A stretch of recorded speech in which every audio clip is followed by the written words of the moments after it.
भरोसा करें? ऐसे वायदे जो भी आप इमोशनल होकर के भावुकता पूर्वक लोगों से मिल करके मुलाकात करके घर घर जाके लोगों का जुटान कर रहे हैं, वोटों में कितनी तब्दीली होगी लोगों की, क्या लगता है? क्यों वादा पर भरोसा करें आप? मांडू विधानसभा किसी एक परिवार का तो नहीं है। पिछले 40 साल से एक ही परिवार का है।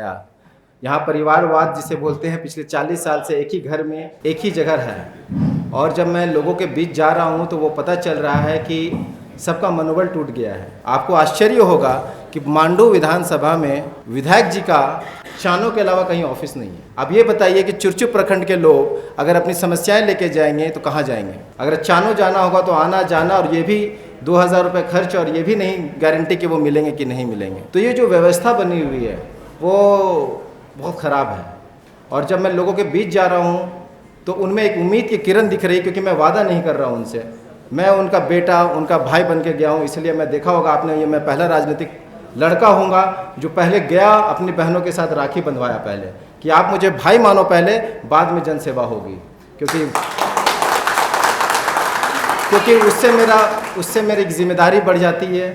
और मैं उम्मीद करता हूं कि ऊपर वाले ने इतनी शक्ति और ऊर्जा दी है कि मैं उन सब का सरकार से जो सहयोग और जो योजनाएं हैं मैं धरातल पे ला सकूंगा। जो जनता का एक्चुअली सेवा करना चाहता है और सरकार की योजनाएं जो हैं नीचे स्तर तक पहुंचाना चाहता है, अगर उसका मन सच्चा होगा तो आराम से पहुंच जाएगा। अभी मैं 2 महीने ही हुआ है, मुझे 2 महीने 4 दिन हुए हैं, और मुझे लगता है मैंने काफ़ी लोगों का काम किया है बिना मेन स्ट्रीम में आए हुए। हमें करना कुछ नहीं होता है, बस योजनाओं को लोगों तक पहुंचाना होता है, और उसके लिए समय चाहिए। शायद ये समय नहीं दे पा रहे हैं। और मुझे लगता है कि अगर मैं लोगों के बीच में रहूँगा तो ये जो रोजगार की समस्या है वो ऐसे धीरे धीरे सॉल्व हो जाएगी योजनाओं के माध्यम से। रहा कि युवाओं को रोजगार, देखिए ये खनिज क्षेत्र है और खनिज में प्राइवेट कंपनीज बहुत हैं। यहाँ पर आपके स्पंज आयरन बहुत कंपनीज है, पावर प्लांट्स हैं, छोटे मोटे उद्योग बहुत सारे हैं, कृषि क्षेत्र में हमारा बहुत अच्छा है।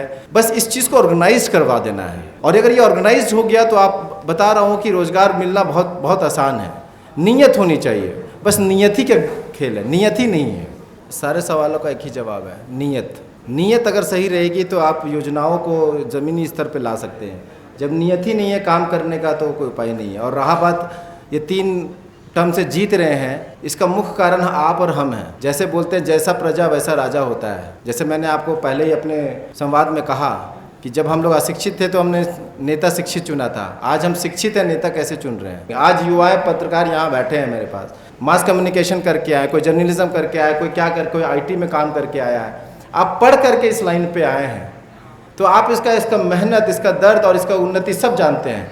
जो शिक्षित ही नहीं है वो शिक्षा के क्षेत्र में क्या काम करेगा? संविधान का सा नहीं पता हो, न्याय का ना नहीं पता हो, वो कैसे आपके हक के लिए लड़ेगा? मैं तो कहता हूँ कि जब ज़रूरत मेरी मांडू विधानसभा की जनता को जब ज़रूरत पड़ेगी तो मैं सादा कुर्ता पहन करके उनके हक के लिए लड़ूंगा, और जब न्याय की ज़रूरत पड़ेगी तो काला कोट पहन के उसके हाई कोर्ट में रहूँगा।